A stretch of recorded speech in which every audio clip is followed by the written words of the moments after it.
Shavua Tov, après une pause Pessah / guerre, parce que la guerre en Israël aussi nous a limités. Bezat Hashem, qu'on puisse dire, comme on a dit dans la Haggadah, Shefor Hamatecha El Hagoyim, et qu'on s'en libère une fois pour toutes, surtout en parlant aujourd'hui, la veille de Yom HaShoah, jamais plus, c'est aussi éliminer les nouveaux Hitler, et pas seulement ceux du passé. Et donc, on continue avec le thème se rapprocher de Dieu par la philosophie avec le professeur Shalom Sadik. Nous avons fait une introduction, nous avons parlé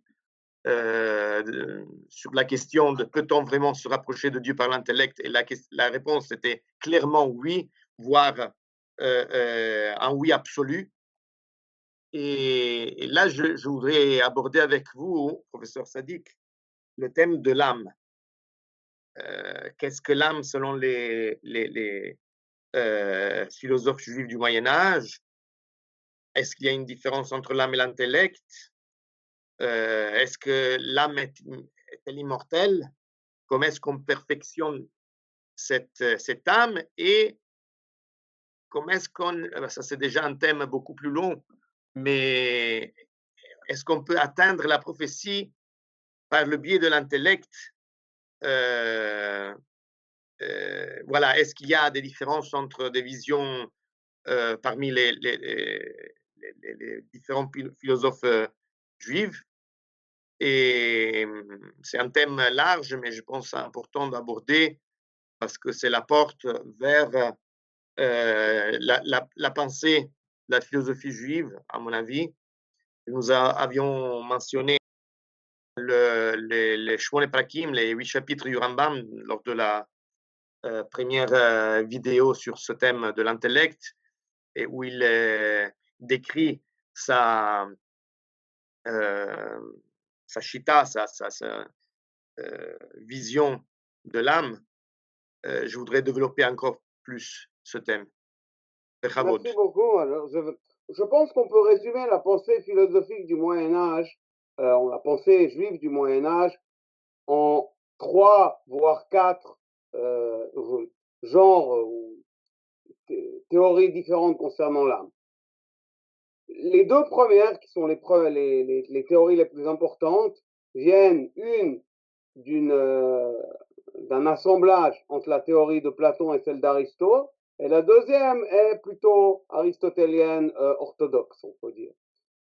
Pour comprendre ce que les philosophes juifs ont pensé sur l'âme au Moyen-Âge, il est très important de revenir à l'époque de la Grèce ancienne.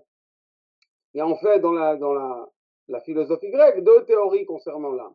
Il y a 2 théories principales, la théorie de Platon et la théorie d'Aristote. Selon Platon, l'âme est immortelle, c'est-à-dire qu'elle existait avant d'être arrivée dans le corps, elle existera après être partie de notre corps, et elle fait des cycles de réincarnation, Gilgul Neshamot. C'est par Platon qu'est rentrée en Occident la théorie de la réincarnation de l'âme dans différentes vies. Et cette théorie, qui n'existait pas dans le judaïsme à l'origine, est mentionnée la première fois par Rabbi Saadia Gaon dans Emunot Vedeot, son livre sur les idées des philosophes, pour dire que c'est une théorie qui n'a aucune base dans le judaïsme et est complètement fausse philosophiquement. Elle est adoptée par des auteurs juifs avec l'entrée de la Kabbale aux environs du XIIe siècle, fin du XIIe siècle. Mais avant, la théorie du Gilgul Neshamot, des réincarnations Metim Pankos, donc des réincarnations encore et encore de la même âme, était une théorie qui n'existait pas à l'origine dans le judaïsme. Il associe le Rada, le Rassag, il associe au Darwish dans Emunot Deot. Oui, on voit que c'était une théorie qu'il connaissait d'Inde, étant donné que Rabbi Saadia Gaon vivait à Bagdad, qui est relativement proche des voies commerciales. Il avait une connaissance des pensées indiennes beaucoup plus développée que la plupart des philosophes qui sont venus après lui, quand les pôles de la philosophie juive ont bougé vers l'Occident. Donc c'est vrai que oui, Rabbi Saadia Gaon mentionne plusieurs fois les hindous, Rabbi Yehuda Halevi aussi, mais après plus moins. Mais c'était probablement l'origine, c'est probablement comme ça qu'il la connaissait, effectivement. La théorie qui est restée la théorie centrale du judaïsme jusqu'à la Kabbale est la théorie qui est celle de Rabbi Saadia Gaon, Rabbi Yehuda Halevi et Rabbi Chesed Kereskas. D'après leur théorie, l'âme naît à l'origine quand l'homme est encore un embryon, et à partir du moment où elle est née, elle devient immortelle. Donc l'âme, ils adoptent la position d'Aristote concernant la naissance de l'âme, et ils adoptent la position de Platon en considérant l'essence de l'âme après qu'elle ait été construite ou créée par ses parents. Et l'âme, après, devient une essence qui est immortelle, qui est indépendante du corps. Et donc, quand l'homme meurt, l'âme se sépare du corps et va au paradis ou en enfer selon ses mérites ou ses fautes. Et cette âme qui survécut la mort du corps comprend non seulement l'intellect, mais aussi les passions, les souvenirs et une âme très personnelle. Donc, c'est l'âme du Rav Di Martino, de Shalom Tzadik ou de n'importe quelle personne d'autre. Et comme cette âme qui inculque, qui comprend toutes ces parties, elle va après au monde futur et reçoit son châtiment ou sa récompense. Ça, c'est la première théorie qui est une théorie très centrale dans le judaïsme philosophique et qui ont fait même combat en grande partie la théorie de la Kabbale qui pense à une réincarnation encore et encore une fois de l'âme. Et d'après cette théorie, chacun de nous a une âme qui est son âme propre, qui est née avec notre corps. Et c'est la première théorie. La deuxième théorie, qui est une théorie qui est de Maïmonide, qui est une théorie beaucoup plus radicale et beaucoup plus problématique du point de vue religieux, est une théorie aristotélène plus orthodoxe. Selon Aristote, l'âme vient en fait du corps. Ça veut dire que comme l'artisan ou le menuisier a créé la table, et la table qui est quelque chose sur laquelle est mon ordinateur par exemple, ou la table là à côté sur laquelle sont nos livres, c'est un morceau de bois élevé sur laquelle on peut poser des choses. Si je brûle la table, la forme de la table, la forme, disparaît complètement. Donc il y a une relation entre le corps et la forme. Et l'âme est en fait la forme du corps, qui a ses capacités qui sont des capacités incorporelles. Aristote parle de 5 capacités, la capacité nutritive, les sens, l'imaginaire qui est plus vaste que l'imagination aujourd'hui, la koach hamitorer, la capacité qui nous permet de ressentir des choses, et l'intellect qui est divisé en intellect pratique et intellect spirituel ou intellect scientifique. Et c'est un selon peu Maïmonide, la même division que le Rambam fait dans les 8 chapitres. oui, oui, le Rambam, les 8 chapitres du Rambam sont faits, la paraphrase, essentiellement le début, mais aussi pas mal de la suite, la paraphrase d'un livre d'Al-Farabi, Aprakim Amedinim, Fatal al-Madani, et ce livre d'Al-Farabi est en fait une mise ensemble de l'éthique de Nicomaque et du livre de l'âme d'Aristote, les 2 livres d'Aristote. Donc en fait, le Rambam adopte l'optique d'Al-Farabi qui a mis ensemble 2 livres qui étaient d'origine aristotélienne. Et de ce côté-là, il n'y a pas énorme de différence entre le Rambam et Maimonides. Il y a certaines, entre Rambam et Aristote, il y a certains petits points où ils ne sont pas d'accord, mais c'est des points relativement petits. Mais ce qui se passe après la mort, selon Maïmonide, selon Aristote, c'est que ce qui doit se passer naturellement, c'est que le corps disparaît et l'âme disparaît avec lui, comme la table, comme le chat, comme les moutons, comme n'importe quel corps qui a une forme, comme n'importe quel être qui a une forme, un être qui est en fait de matière et d'une forme. À partir du moment où la matière change, la forme, l'âme disparaît avec. Mais Aristote mentionne à la fin du traité de l'âme, à la fin du 3e chapitre du traité de l'âme, une possibilité de l'âme, de l'intellect humain de survivre à la mort, et c'est cette optique que Maïmonide a, qu'il mentionne, la fois où il la mentionne le plus longuement, c'est dans le 4e chapitre de Ilchot Yesodei HaTorah, dans le Mishneh Torah, et après il revient plus de manière résumée, une quinzaine ou une vingtaine de fois au moins, dans le Guide des égarés, dans la Akdama le Krelek et dans d'autres livres, dans ces autres livres. La possibilité qu'a l'homme d'atteindre l'immortalité selon Maïmonide dépend du fait qu'il soit arrivé à des connaissances intellectuelles éternelles. Selon Aristote et selon Maïmonide, l'intellect humain a la possibilité de comprendre des choses qui sont éternelles. Et une fois que l'homme peut comprendre quelque chose qui est éternel, cette intellection, cette compréhension d'un être éternel prend une partie de l'intellect humain et comme cette partie de l'intellect est devenue éternelle parce qu'il s'est unifié ou a compris quelque chose d'éternel, il est devenu indépendant du corps. Et donc la seule chose qui continue après la mort, selon Maïmonide, est les connaissances intellectuelles vraies de l'homme.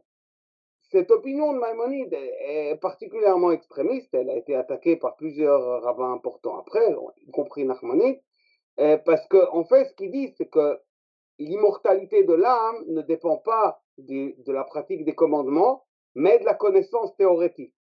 Donc théoriquement, d'après Maïmonide, quelqu'un comme Aristote peut arriver au monde futur, tandis qu'un kabbaliste quelconque n'y arrivera pas parce qu'il n'a pas de bonne connaissance. Et c'est une optique qui est très extrême de ce côté-là, et beaucoup de juifs n'étaient pas d'accord avec eux, parce que beaucoup de juifs pensent que la pratique des commandements amène au monde futur. Maïmonide, de ce côté-là, pense que ce qui amène au monde futur, ce n'est pas la pratique des commandements, mais de comprendre la vérité. Si on a déjà mentionné la théorie d'Aristote et celle de Maïmonide, il est important aussi de mentionner une optique encore bien plus extrémiste que celle de Maïmonide, qui était l'optique des avéroïstes juifs, des penseurs comme Rabbi Yosef Ibn Kaspi, Rabbi Moshe Minarbon, Rabbi Yitzhak Poulkar, des gens comme ça, pensaient que, comme Ibn Rouge, comme Averroès, que, étant donné que notre connaissance est faite de connaissances éternelles, qui ne sont pas personnelles, après, même que le philosophe meurt, ce qui reste, c'est juste les connaissances. Et donc, d'après ce mouvement de rabbins, cette école de pensée d'avéroïstes juifs, le monde futur n'existe pas. Donc, d'après eux, après que l'homme est mort, il n'y a plus de monde futur, il n'y a plus rien qui reste. La seule chose qui reste, c'est les connaissances qui étaient déjà là-bas avant. Et Rabbi Eliezer Di Martino et Shalom Tzadik et aucun de nos auditeurs n'arriveront à passer le cap de la mort de leur corps. Contrairement à l'optique de Maïmonide, qui selon laquelle, si vous avez compris cette vidéo, vous aurez probablement une part au monde futur. Et si vous ne l'avez pas compris, ça va probablement pas être le cas. Mais c'est important de mentionner l'optique des avéroïstes parce que certains voient le monde futur comme le but de la vie religieuse. Et c'est important de mentionner qu'il y avait un courant de pensée juive important du XIIIe siècle jusqu'au XVIe siècle qui pensait qu'il n'y avait pas de monde futur et qu'on devait pratiquer les commandements pour la vie dans ce monde, que la pratique des commandements nous donnait une bonne vie, une bonne société, une bonne vie de famille, sans aucun rapport avec une récompense surnaturelle après la disparition de notre corps.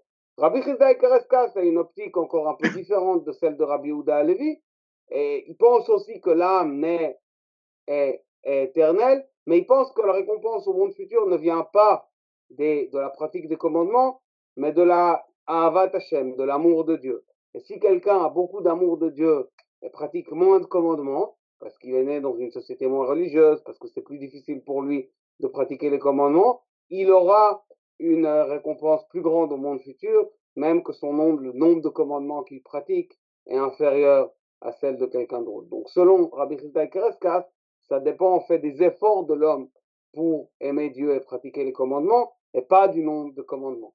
Donc si on résume les différentes optiques, d'un côté extrême, on a Rabbi Saadia Gaon, Rabbi Yehuda Halevi, Rabbi Chizda Kereskas et les kabbalistes qui pensent que l'âme a une essence propre. Après, il y a l'optique de Maïmonide qui pense que l'âme est née avec le corps comme les autres, mais peut disparaître si quelqu'un n'a pas assez de connaissances. Et à l'extrême, de l'autre côté, il y a les philosophes avéroïstes qui pensent que l'âme ne peut pas passer le cap de la vie et disparaît avec la mort du corps. Donc en fait, c'est quatre options différentes que nous avons de ce côté-là. Ah, magnifique, merci beaucoup, merci beaucoup. Je moi, disons que celle qui m'a convaincu le plus, c'est celle de Maïmonide, Hmm. et je pense que, il y a vous l'avez décrite effectivement aux oreilles de certains religieux, ça peut sembler extrême, mais je pense que le fait que nous atteignons l'éternité de l'âme par les connaissances des vérités absolues, ce n'est pas un problème. Et les mitzvot, en fait, elles visent à nous donner la possibilité, dans ce monde-ci, de nous dédier à atteindre euh, ces vérités absolues. Et Oui. je vais vous faire grincer les dents maintenant. Hmm. Je vais vous faire fâcher. Je pense que d'un côté, même si d'une façon complètement différente, c'est un peu l'approche aussi des kabbalistes. Hmm. Je pense que les kabbalistes ont une autre approche, parce que les kabbalistes pensent que l'âme a une essence éternelle. Je Mais parle c'est clair, atteindre atteindre le Olam Haba, le monde à venir. oui, C'est mais eux, par ils le pensent. biais de la théosophie. Oui, ça c'est sûr. Non, de ce côté-là, il y a un certain point commun entre l'optique de Maïmonide et l'optique des kabbalistes. Le point le plus commun, c'est leur théorie sur la divinité. Par exemple, est le dieu de Maïmonide et le dieu des kabbalistes, c'est un dieu qui fonctionne automatiquement. Donc, pour arriver au monde futur, il ne faut pas demander à Dieu de nous aider, il faut faire certaines choses qui naturellement nous donnent une part au monde futur. Chez Maïmonide, c'est des connaissances scientifiques. Chez les kabbalistes, c'est plutôt d'influencer le monde supérieur pour en faire partie. Mais c'est vrai que chez les deux, ça marche de manière très naturelle. Pas Oui, oui, exactement alors le même ça, genre de nature. l'influence sur les supérieurs, les Elionimes, ça j'accroche pas non plus. Non, Je pense que c'est une influence platonicienne. Euh, mais je trouve, c'est ma vision, hein, pour les personnes qui nous écoutent, c'est peut-être une des différences entre nous. Je trouve que parfois Maïmonide est en parallèle, il a une mystique qui est parallèle à celle des, entre guillemets, kabbalistes. Euh, euh, c'est pas la même chose, mais il il y a des points en commun, de oui, je suis d'accord en avec vous commun. de ce côté-là. Moi, du point de vue de l'âme, j'ai une optique qui est plutôt proche de celle de Rabbi Chizda Kereskas, Dafka. Plutôt proche de celle de Rabbi Chizda Kereskas. Je pense que Maïmonide a une optique qui est très, très aristotélicienne, mais la manière dont il explique une connaissance qui en fait une connaissance générale qui existait avant notre vie, nous donne une vie personnelle, à mon avis, ça marche pas très bien. Donc, je suis Je vous plutôt raconte pour terminer entre l'optique des Averroïstes et celle de Rabbi Childa Kereskas. C'est plutôt. je, je vous raconte une anecdote pour Mhm, terminer. Euh, Moi, j'ai lu le Or Hachem, juste certaines parties. mhm, Euh, quand j'ai écrit mon mémoire à la fin des études en Israël, justement sur les Isharut HaNefesh, sur ouais, l'éternité de l'âme. Mais j'ai lu des passages très, très, très ciblés et mhm, je ne connaissais pas cette vision que j'ai découvert avec vos vidéos en hébreu de l'amour pour Dieu. C'est-à-dire mhm, qu'on atteint la shlemut, la perfection, selon l'effort que nous faisons mhm, pour l'amour de Dieu. Et je faisais une conférence à la télévision portugaise quand j'étais euh, là-bas à Lisbonne, et j'ai transmis les questions qu'ils avaient. C'était des questions sur l'âme, j'ai transmis ce que pour moi c'est le judaïsme, c'est-à-dire mhm, qu'en nous atteignons la perfection humaine et donc le rabat par le biais des connaissances intellectuelles. Mhm. Et j'ai eu des feedbacks très négatifs de la part d'une société qui est très catholique, C'est sûr. où l'amour joue le rôle le plus important. Mais je suis pas sûr que chez les catholiques, l'amour, c'est le plus important. Je pense que chez les catholiques, la foi, c'est le plus important. Pas exactement la même chose. L'amour, c'est l'amour de Dieu pour l'homme qui a permis à Dieu de se sacrifier pour le monde humain. Mais l'homme atteint la perfection par la foi, pas par l'amour. Voilà, on ne va pas discuter sur les catholiques, Oui, c'est... mais je pense que la foi, d'ailleurs, vous en avez parlé dans une des vidéos en hébreu magnifique, c'est le thème de la foi. Quand est-ce que la foi elle est rentrée dans le panorama du judaïsme, le concept de La foi? foi avec sa définition chrétienne, ouais. Oui, tout à fait, tout à fait. Mais je pense, c'est ma lecture, que cette question de la foi et donc accepter des choses sans du tout les comprendre, ou pas seulement ça, parce qu'on peut ne pas comprendre quelque chose et l'accepter avec, dans l'esprit, la comprendre après coup. Mhm. Mais le fait que ça existe, surtout chez les catholiques, mais malheureusement chez certaines franges du judaïsme aussi, que moins tu comprends un concept, plus cela a de la valeur si tu l'acceptes. Oui, c'est sûr. Ça, on pourrait Disons, le voir moins le aussi comme... concept, je pense pas que moins on le comprend, moins le concept est rationnel, Oui, plus il est difficile à croire. C'est Tertullianus qui a dit ça, Tertullien. oui, tout à fait. C'est qu'il y a eu une influence très forte sur Ouais, le bien qu'il ait christianisme. sorti du catholicisme quand il est devenu plus âgé, il a une influence qui persiste. Ouais. Et donc, je disais, on pourrait lier cet aspect avec l'effort qu'on fait pour aimer quelqu'un. C'est possible, mais à mon avis, Rabbi Chizdaï Kereskas va à l'encontre du christianisme de ce côté-là. Oui, ok. Oui. Mais c'est un bon, peut-être que je. Et Ouais. pour terminer, professeur Sadik, Mhm.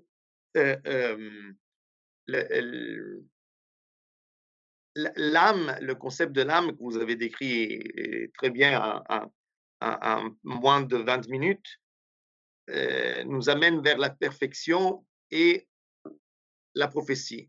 Mhm. Peut-être, vous nous dites en quelques mots, et on fera peut-être une vidéo sur la prophétie et comment ces deux thèmes se lient. Si vous nous dites quelques mots pour faire un pont pour une autre vidéo sur la prophétie. Oui, la prophétie, on peut diviser ça en deux théories assez distinctes chez les philosophes. La prophétie chez les philosophes plus traditionnalistes, comme Rabbi Yehuda Levi, Rabbi Chizdaï Kereskas, Rabbi Saadia Gaon, l'homme fait le premier pas et Dieu fait le second pas. Donc l'homme arrive à un stade de connaissance et de perfection morale développée, mais pour devenir un prophète, il faut que Dieu lui fasse un saut, lui donne sa prophétie. Ça, c'est la théorie des philosophes plus traditionnels. La théorie de Maïmonide, qui développe dans la deuxième partie du guide, chapitre 32 à 48, elle est beaucoup plus naturaliste de ce côté-là. Chez Maïmonide, la prophétie dépend uniquement de la perfection de l'homme. Étant donné que la divinité, que Dieu ne change pas d'après Maïmonide, c'est impossible qu'il se tourne vers l'homme et lui donne sa prophétie.